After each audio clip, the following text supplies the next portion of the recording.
Before we get into the awesome RC airplane video, I have to address something that many of you have let me know about. It's the scammers.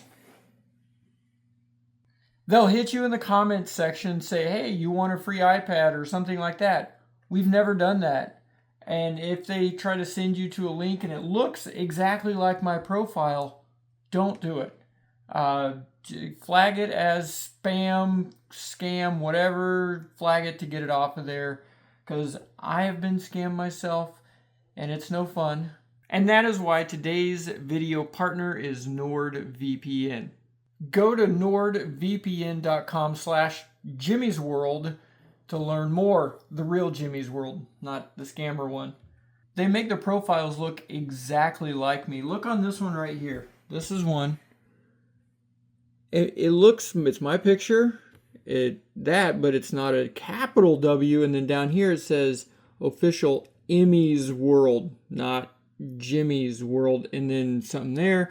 Lucky winner. I don't ever use these heart emoji. I don't even know how they do that, honestly. So I don't know how they do that. But if it looks like that, don't do it. If I do any giveaways or big promotions or anything, it'll be on the video and the winners are announced on the video. I don't do it in the comments. So if you see those, just hit it up for scam. NordVPN is most famous for its ad blocker and malware blocker, but did you know they have this thing called Threat Protection Pro, which is my favorite part of it. And what they do is it tracks and kind of protects and makes sure any pages or links or anything like that, it kind of flags it before you get click happy and click on it or anything. And it saved my bacon already since I put it in.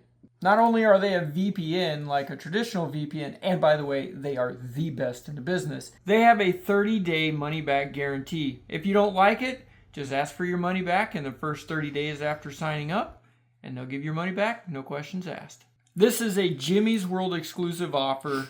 Use the code Jimmy's World and get up to 4 months of a bonus when you sign a 2-year plan. Let's go check out the coolest RC airplanes I've ever seen in my life. We're here doing some RC stuff that I've always wanted to do, and these planes are gigantic. They have like 4-cylinder engines and they're just massive. Unfortunately, that happens to them. He said he was just taking off on this one and flying it when he got some radio interference, and then it just started going down and he couldn't control it, couldn't do anything with it, and she crashed. That's a bummer. Yeah, you guys know this is the other Jimmy, the vinyl guy that did the Elvis jet, did the very first one. You've done all the vinyl stuff on all the airplanes. All the vinyl stuff on the airplane. And we're doing Penelope. Oh, I probably shouldn't have said that yet. You guys aren't supposed to know that. But we've got some special plans, and he has a secret that he's been telling me about for years, which he flies these really big RC airplanes. How long have you been doing this? I've actually been doing it off and on since I was a kid, so well over 40 years. I've been messing with them. So that's crazy. What? And I just saw that one over there. Yeah, we just had an issue with one. We had a problem with losing signal on the radio, and it pretty much converted itself back into a kit again. That's funny. It went back to being a kit. It was IKEA, and now it's IKEA that's again. Right, exactly. Yeah. Oh, exactly. man. So I'd love to know, how do these kits come? Walk me around. So they as a what they call an ARF, or almost ready to fly. So the airframe comes built and covered. You have to put all of your own electronics in it, set up all of your linkages on it. The new ones come hinged with the surfaces already hinged. When this one came out, you had to put all your surfaces in, glue all the hinges in and everything. But it comes in basically about 3 big boxes is what it comes in. And they're pretty amazing. You can get a plane like this put together in somewhere in the neighborhood. If you really do it thoroughly, it'll probably take you about 30 to 35 hours, whereas it used to take you literally 200-300 hours to put an airplane like this together back in the day when you started off with a box of wood. and started to build it. And it was real disheartening when you would spend 6 months of your life and go out and lose it in an hour. So, you know, it kind of takes a little bit of the edge off now that they are replaceable. The other neat thing about it is that with them making the airplanes like this, every part is available for the airplane. If you break one wing, you can order a wing for it. You can order a tail. You can order pretty much every piece of the airplane if you need to replace it. So that, you know, it's the modern age. It's not like it used to be. So it makes the hobby a lot easier to do, a lot easier to deal with. This one here, unfortunately, I've had this plane for about 3 years. It's been my go-to. I really loved it. And we had an issue today. It's the first time I've had any kind of a hiccup with it. And it was pretty catastrophic. I just got in the corner of the field over there and just lost all signal with it. And it basically nosed over and went in under full power pretty much. And it was pretty much straight down by the time it reached the ground. So you can see, you know, and amazingly enough, I mean, she's pretty broken, but you can see for the force that it took, I mean, it didn't even make it past basically the wing area, you know, is where the damage is at. They're built so incredibly light now. They use real light plies and balsa, and they carbon reinforce everything. And if you look up close, you can see the laminate, basically how they're built. That they use woods and then they laminate it with this carbon and fiberglass in areas reinforcement. So it makes for a super light airframe and a very strong airframe. These planes, the 104s this size here, are the most aggressive airplanes on the market, and the professional pilots that are flying them, these have been measured up to 21 Gs. They will withstand without coming apart. And I've seen some ultra slow motion photography of them where the plane is pulling such hard G's that literally the covering starts to sag out of each individual rib section. You can see the covering pulling out of it. So it's incredible what they can do with them. But anyway, that's kind of where we're at on this one. So this one's done, so I'll disassemble it. I should be able to recover all my servos and everything out of it, as long as one of them didn't get jammed in the crash. We'll have to take everything home and go through it and check everything. But you can generally recover all of your electronics. The motor will have to go back to the manufacturer, because in that it went in hard on the prop, it probably hasn't been to the crank. So it'll probably have to have a new crank put in it. But you're generally not into having to buy a whole new motor. So, you know, that's a good thing too. So, you know, I'll recover a lot of it and just get another airframe and get another one going again. That's what you got to do. Yeah. So what engine is in this? How many? This is a D8 120cc engine. It's a twin cylinder opposed. Real powerhouse of an engine. It's a good engine. I fly pretty much all desert aircraft. My buddy Pete, who you will see in a little bit, he flies desert aircraft engines. They are made specifically for model airplanes by a gentleman who actually made these, and he flew competitions for many years. It's a competition level engine. They're just so much more precise. It's not a converted weed eater engine. It's not a converted, you know, it doesn't come from the lawn and garden section and then they put a different carb on it. They are built to real high tolerances, and they put out a lot of power for what they are. Man, and roughly how much horsepower do you think? This engine probably puts out in the neighborhood, I'd say, I don't know offhand, probably 10 or 11 horsepower. The big plane that you're about to see is my 40%er. It has a 200cc engine in it, which is a 4-cylinder boxer opposed engine, the boxer setup, and it puts out right at 20 horsepower is what it puts out. And it swings a 32-inch prop. That's ridiculous. So and how much does this weigh? This airplane, all up weight, I think you come in probably somewhere at only about 19 pounds. That's it? That's it. Yep. That plane right there, wow. the big 40%er, it probably only weighs in at about, I think it weighed in at about 38 pounds. 39 pounds. Golly. Yeah. So, I mean, they have unlimited vertical. They will actually accelerate going vertical. You know, you could pull this airplane into a hover and stop it and actually control the hover and then pull out and accelerate going up. Man. So.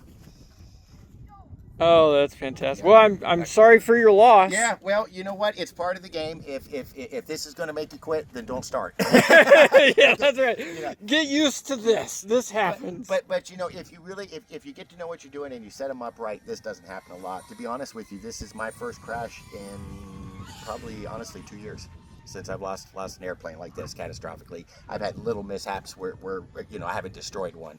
you know, here and there. But this is the first one I've had happen like this in honestly, like probably 2 years. So, wow. Yeah. Yep. All right. Well, Yep. so this is Pete here. He's going to be flying this. He's got a perfect scale cub over there. And he's got this thing going on. It's just flat styrofoam all the way. There's no actual wing to it. And it's kind of squishy and it folds a little bit, so you can use this airplane to practice. And if you hit the ground, usually you come out okay, but you got to hit it pretty hard to break it. So this plane is really light, and easy to fly, but it will get all the maneuvers the bigger planes are. So a lot of guys will have this type of airplane, and they'll use it for practice. So they're not risking their big, you know, $5,000-$6,000 airplane. This airplane, everything in it, you're probably looking at about $200. And you can also get this foam and get creative and cut all the pieces out yourself, you know, and come up with different designs. And a lot of guys will do that, and that's a lot of fun, trying different wings and different shapes and everything, paint them. And then you can buy all the radio gear for, you know, $60, $70, and you're in the air. So He uses this airplane to warm up and practice before he gets the big boy out. So what are we looking at here, Pete? So that plane is a 114-inch wingspan. It's the Extreme Flight Slick 580. It weighs about 36 pounds, somewhere there. I've never weighed it, but should be about 36 or 40 pounds. I think I'm on the lighter side of that. It has a 170cc motor in it, which is a twin cylinder, and the propeller on it is 32 inches. So some of the tiny airplanes I fly, the propeller is bigger than the wingspan on those. But it's all set up for like IMAC type stuff, but it'll also do 3D, which 3D flying is anytime the plane's not flying on the wing. If it's in a tumble, or if it's hovering like a helicopter, or doing a high alpha Harrier, where the most of the weight is carried by the prop rather than the wing, then that's considered 3D flying. And there's some guys out there that do that type of flying that are amazing to watch. You don't know how they keep up with the plane, because it's moving so fast, rolling at such a rate that their fingers just lightning fast when they're doing their controllers. So, but this plane, it's fully aerobatic. It's a great airframe, great motor. I've been flying it for a while, and it performs beyond my abilities, that's for sure. It's a great airplane. Wow. Now, did I also hear the Cub over there is yours? Yeah, the Cub is mine. The Cub is a 3rd scale Cub. It's a Balsa USA kit, and that one has a glow engine, which means it runs on nitromethane and castor oil. It's just a glow mix, so it has glow plugs. That particular plane, it's not powerful. It's meant to be very scale, look like the real airplane in the air. So it has a 4-cylinder in it, a 4-stroke 4-cylinder that is a 320, which it just means it's 3.2 cubic inches of displacement, and that has about a 16-inch, 18-inch propeller, 12-foot wingspan, and it's a 3rd scale replica of the real Piper Cub. So that one, when you see it flying, you think you're looking at the real thing in the air. These things are a lot noisier and a lot faster reacting than when you look at these in the air versus a full scale. But that airplane, when you fly it, it looks like the real airplane. It's got all the same controls. It's got flaps, elevator, aileron, and the sound of it is very much Cub-like. It's really impressive to hear that motor in person because of the sound. And when you pull in and you idle, and the idle is just super slow. It's amazing. That has fully operational landing lights and navigational lights on it. Oh yeah, look at that, it does. Yeah, when you fly it at kind of sundown, What? it shows up really well. Yeah. Wow. Got the taillight beacon on the top of the rug. Oh yeah, check that out. It's got, I can turn them on for you. I don't know if we'll be able to see them in this sunlight, but let me turn on the radio.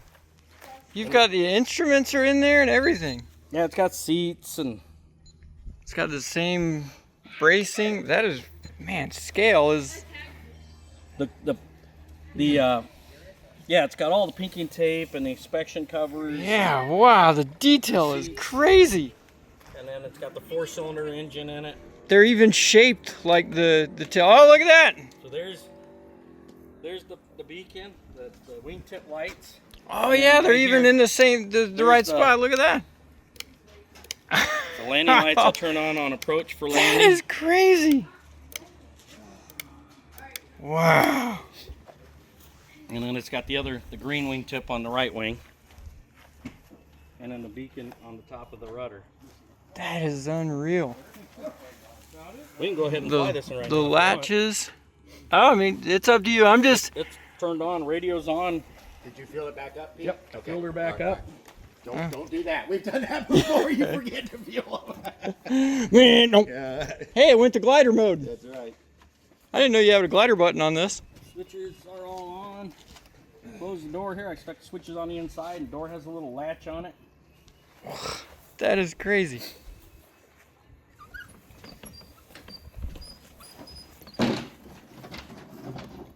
And you hand prop them. Oh wow. Okay, that's as normal. So I'll close the choke, pull the propeller through a couple times. Choke opens up. So now, when I pull the throttle down, the glow drivers will ignite and it should start. I'm not playing.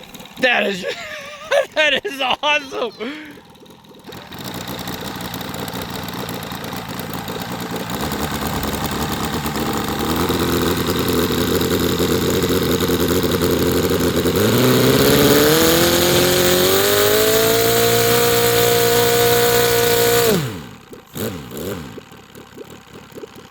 That is fantastic.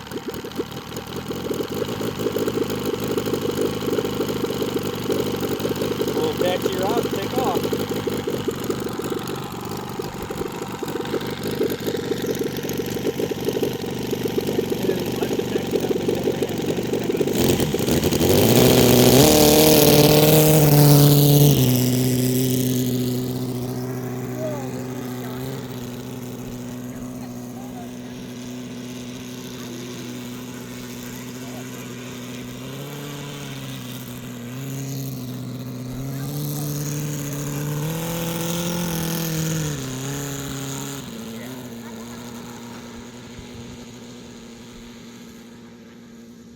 It really is amazing how that sounds. Wind check. Have to turn around, come into the wind. Check runway, runway's clear. Here we go.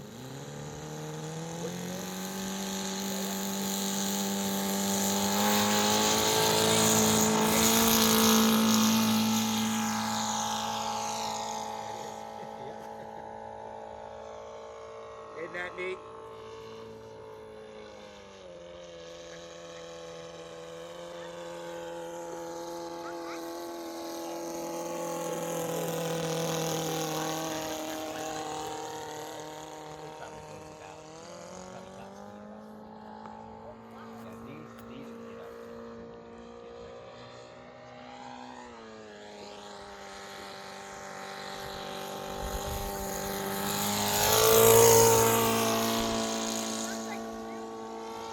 That behaves, flies, everything just like the real one.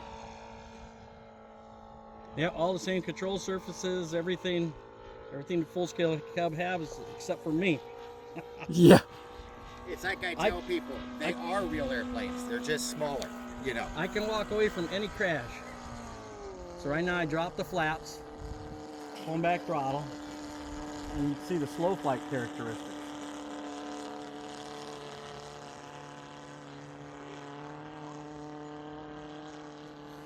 Pull the flaps up, nose drop to gain airspeed. We'll do a big barrel roll here. Gain some speed, pull the nose up, start our roll.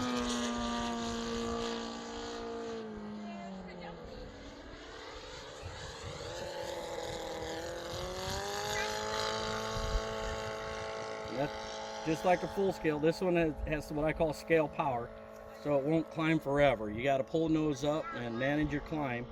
And like a full scale Cub, if you want to do a loop, you got to get your airspeed up. And how we gain airspeed is we drop our nose, let her gain speed to the speed we're looking for, and pull into our loop. Pull power back, finish our loop. There she is.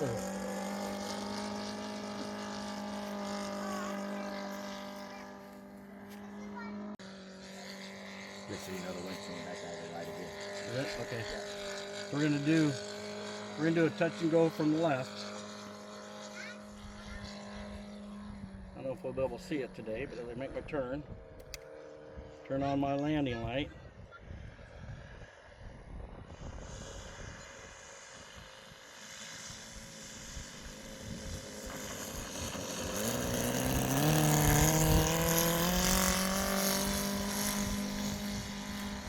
And execute the perfect wheel landing to a touch and go.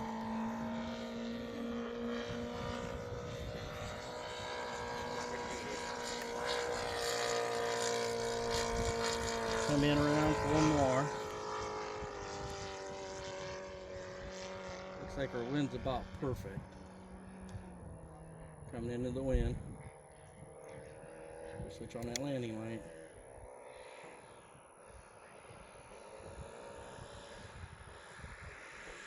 We're going to try and touch this one wheel.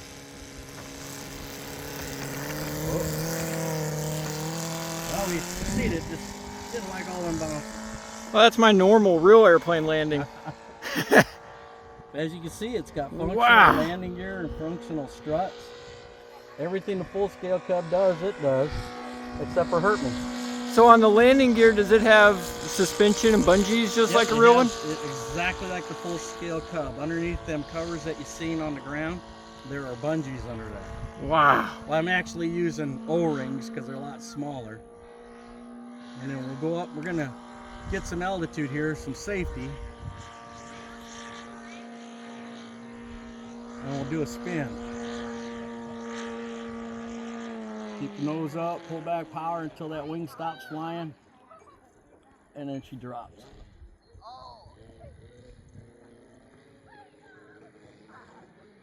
Neutralize, throttle, pull it back. Come back to power as soon as the nose is down and everything's neutralized and the spin stops.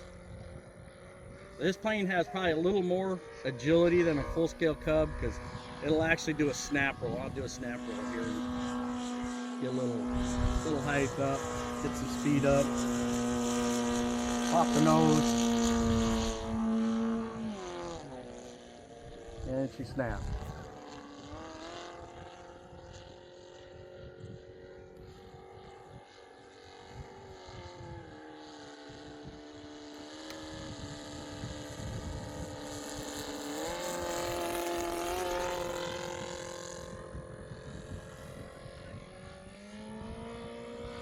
Another fun maneuver,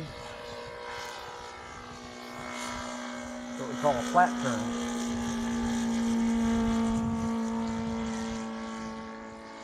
So normally a plane has to bank the wings to turn. Or you're just skidding that thing. I'm skidding her with the rudder.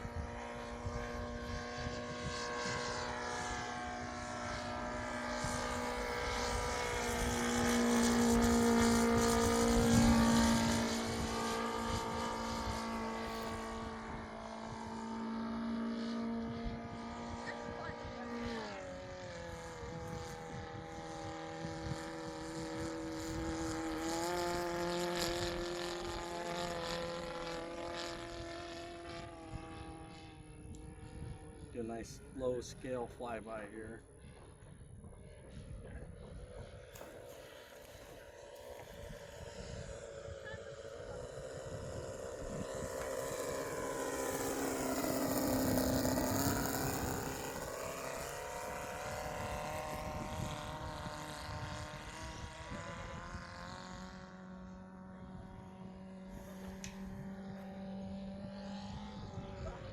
And she's 12-foot wing, probably close to 40 pounds.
Active on the rudder, no ground loops.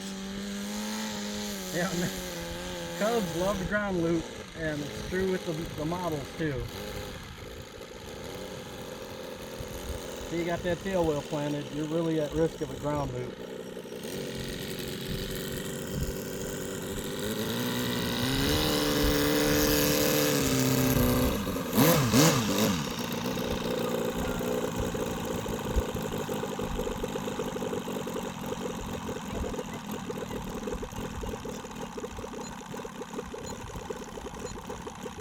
Hit the kill switch.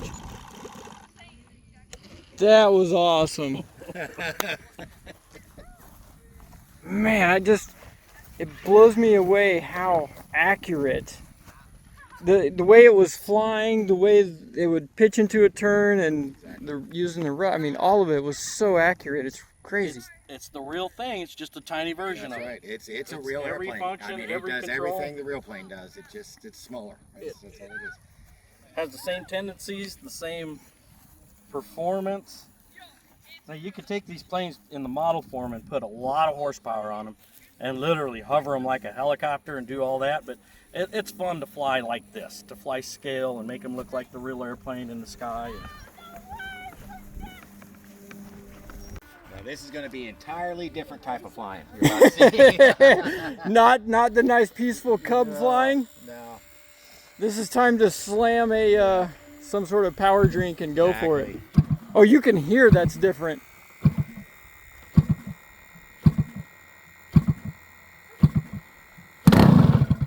Oh. It's been a while since this one has ran. So Gosh, that even sounds. Yeah, Pete and I have these things called jobs. We don't get to fly as much as we want. Who does that? Exactly.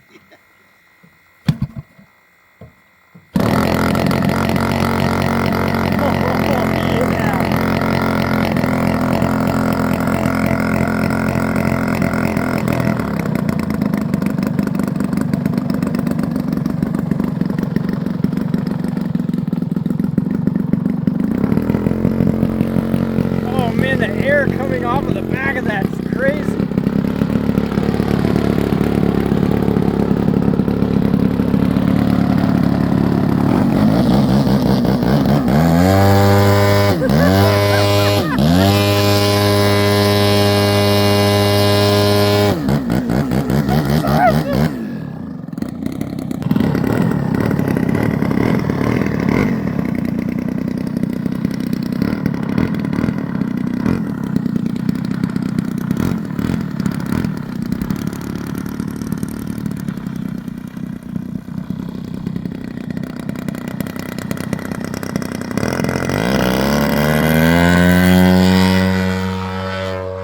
Oh, he just gets right into it.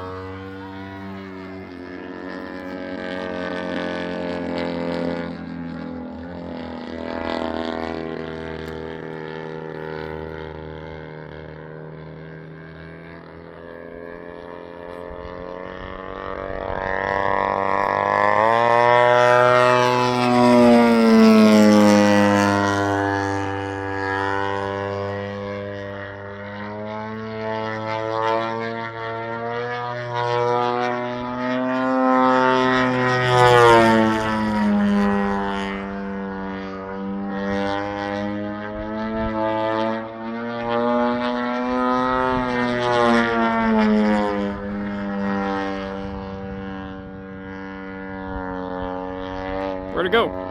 I lost it. Oh, it's coming right at me.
That is so crazy.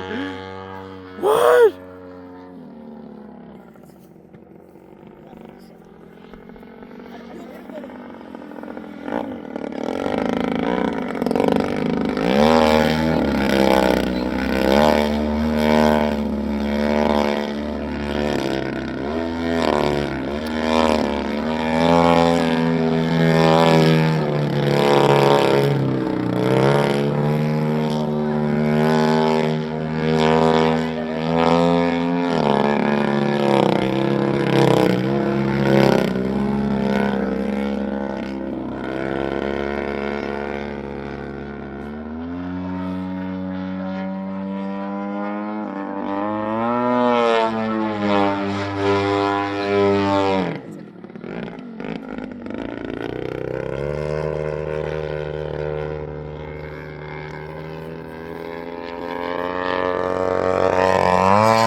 What?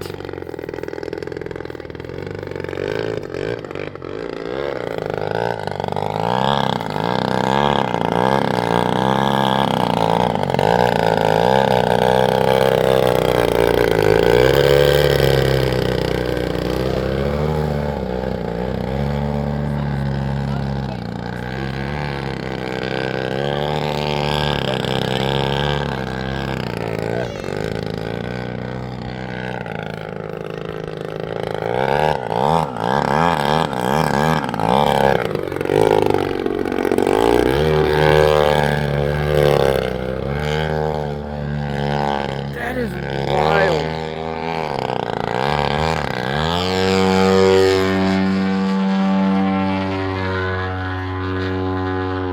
Holy cow, and it just goes up to forever.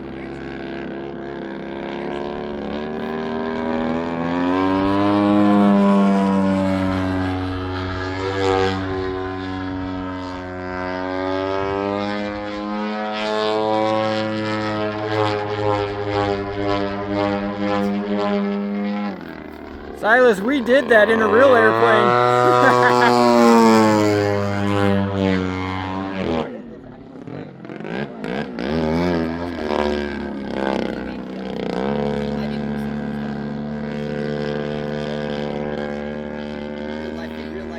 It is capable of precision flying.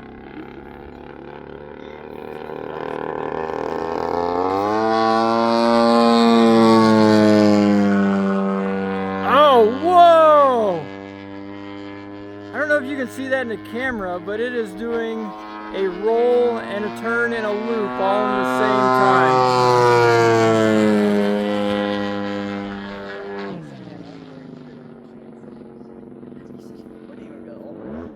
I can't even see it in the camera. I lost it. It's gone. Oh, there it is.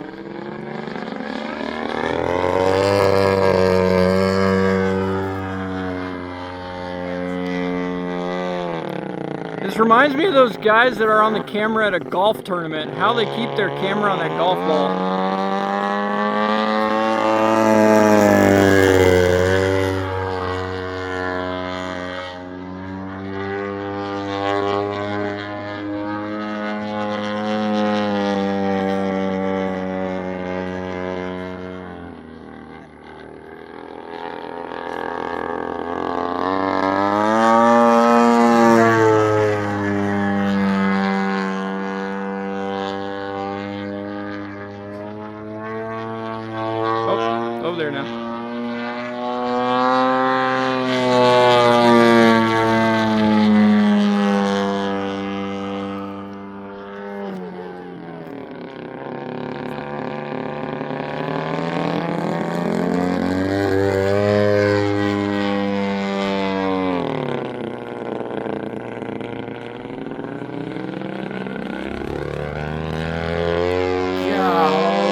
Look at that perfect landing. Man. Well done, sir. Well done. Yeah, so basically what you do when you're, as you're assembling the airplane, you want to check all your servo connections, make sure no screws are coming out, no servos are coming out, because they do vibrate a lot. So you always want to kind of, as you're putting the plane together, you're checking all of your, basically anything that screws together or connects together, making sure it's all good. And then from there, you turn it on, you check to make sure that all of your surfaces are moving in the proper direction. Make sure you don't have it on the wrong airplane. That can happen. I've seen guys do that. Don't ask me how I know. And then once you get that, you're pretty much good to go. So this one here, we're gonna prime it. This engine has two carburetors, because it's basically two 100cc engines put together. So it has two carburetors, and then as we said the 4 cylinders on it. So you pull this down and close your choke. Turn on ignition and just wait for it to fire.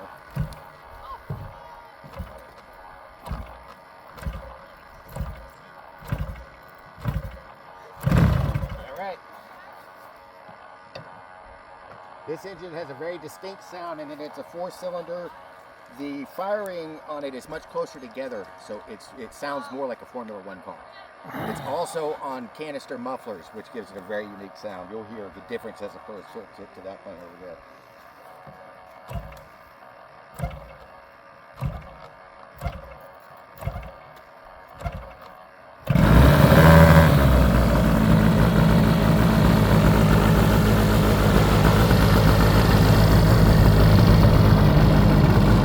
Oh, the exhaust comes out of the back and everything.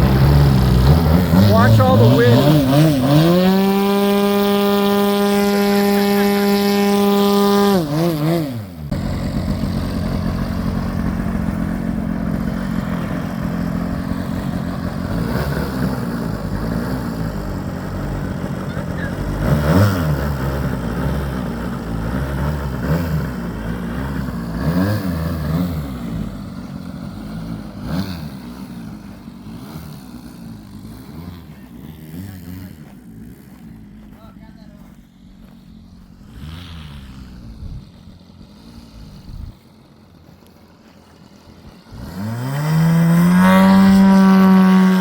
Holy crap, that thing took off fast.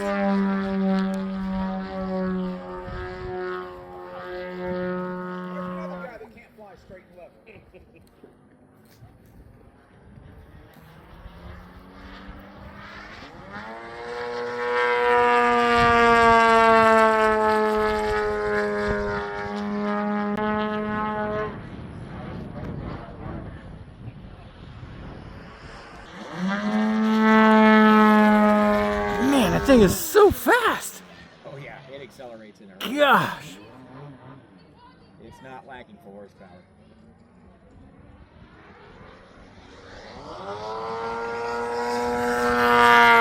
Wow.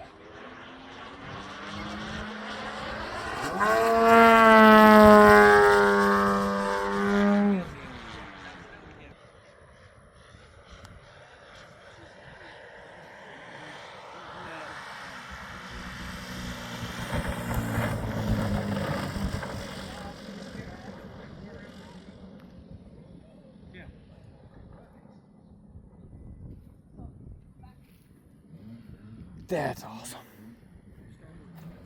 It sounds so much more smooth, like a sports bike. It is because the firing is so much closer together than just a twin-cylinder engine. This thing's firing every other time. You know what I'm saying? And so it gets so much closer together. It gets really smooth. The plane doesn't have a lot of vibration. You'll notice, like when Biz was idling, you see a lot of vibration. very little vibration out of it because those 4 cylinders firing so much closer together, you don't get that bang, bang, bang. You're getting it pop, pop, pop, pop, pop, pop. It's, you know, makes it a much smoother engine. That's pretty neat. That's awesome. I love it. I love it. I enjoy it. Oh, can I fly?